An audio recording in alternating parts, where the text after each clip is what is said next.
Coup de tonnerre à l'ONU. Monsieur Antonio Guterres, le secrétaire général des Nations Unies, est sommé de quitter son poste de façon inopinée. Il faut noter que lors de la session extraordinaire des Nations Unies convoquée par les membres du Conseil pour statuer sur la crise israélo-palestinienne, après la parole du secrétaire général des Nations Unies accusant l'Israël d'avoir bombardé les civils à Gaza, d'avoir détruit Gaza en bombardant les civils, le ambassadeur israélien et le ministre israélien des Affaires étrangères critiquent sévèrement les propos d'Antonio Guterres et demande à Guterres si dans quel monde il est. Il lui demande de quitter rapidement son poste. Il demande sa démission, il demande sa tête. Avant d'aller plus loin, de vous donner des détails, veuillez vous abonner à la chaîne. Ici, c'est la chaîne TBS. Il faut noter que nous parlons ici de la géopolitique et de la géostratégie et de l'actualité également politique et économique et internationale. Donc, il faut noter que les Nations Unies sont désormais divisées à jamais. Et les Nations Unies vraiment doivent être remaniées, doivent être vraiment revues, puisqu'ils n'arrivent plus à prendre des décisions.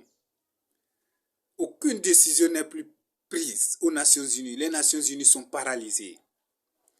L'Israël est en train de bombarder sauvagement les civils de Gaza.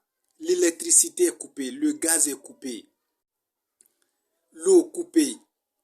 En réalité, ce sont les crimes de guerre et les crimes contre l'humanité. Mais quand le secrétaire général des Nations Unies a voulu faire des reproches à l'Israël, son ambassadeur crie sur lui et même déchire le papier devant tout l'auditoire des reproches et quitte la salle en demandant même la démission du secrétaire général des Nations Unies. Écoutez ce qui s'est passé à l'hémicycle des Nations Unies. Écoutez. Il est important de reconnaître également que les attaques du Hamas ne se sont pas produites en vase clos. Le peuple palestinien est soumis à 56 ans d'occupation étouffante. Leur espoir d'une solution politique à leur sort se sont évanouis. Et ces attaques épouvantables ne peuvent justifier la punition collective du peuple palestinien. À la suite de ces propos, le ministre israélien des Affaires étrangères, Eli Cohen, interpelle alors le secrétaire général des Nations Unies. Monsieur le secrétaire général, dans quel monde vivez-vous? Sans aucun doute, ce n'est pas le nôtre. Après le clash, Eli Cohen a refusé de poser sur la photo avec Antonio Guterres et les représentants des familles des otages. Puis, très vite, un appel à la démission du secrétaire général a été lancé par l'ambassadeur israélien à l'ONU. Le secrétaire général de l'ONU est déconnecté de la réalité et doit démissionner. Un secrétaire général qui cherche une justification au terrible massacre commis chez nous ne peut pas rester à son poste. Les griefs du peuple palestinien ne peuvent justifier les horribles attaques du Hamas. Ces horribles attaques ne peuvent justifier la punition collective du peuple palestinien. Après avoir rencontré plusieurs familles d'otages retenues par le Hamas dans la bande de Gaza, je réaffirme mon appel à la libération immédiate et inconditionnelle de tous les otages détenus à Gaza. Rien ne peut justifier les meurtres, les blessures et les enlèvements de civils par le Hamas.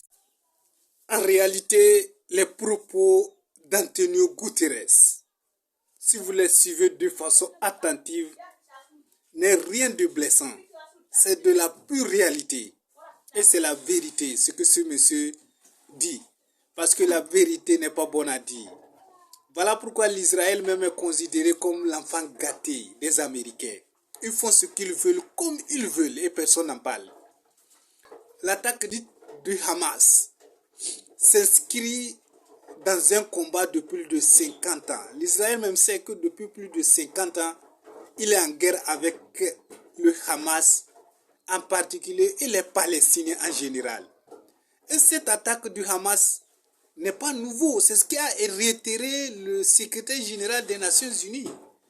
Il dit que l'attaque du Hamas contre l'Israël s'inscrit dans la colonisation constante des Israéliens. Les Israéliens ne font qu'occuper le territoire palestinien, village par village, quartier par quartier. Et c'est ce qui dénonce le droit international, la colonisation. Au XXIe siècle, il est catégoriquement interdit de poursuivre la colonisation dans le monde. Et c'est ce qui fait actuellement l'Israël sur la Palestine. C'est ce qu'il veut nous dénoncer en tant que secrétaire général des Nations Unies. Il est de son droit de le dénoncer.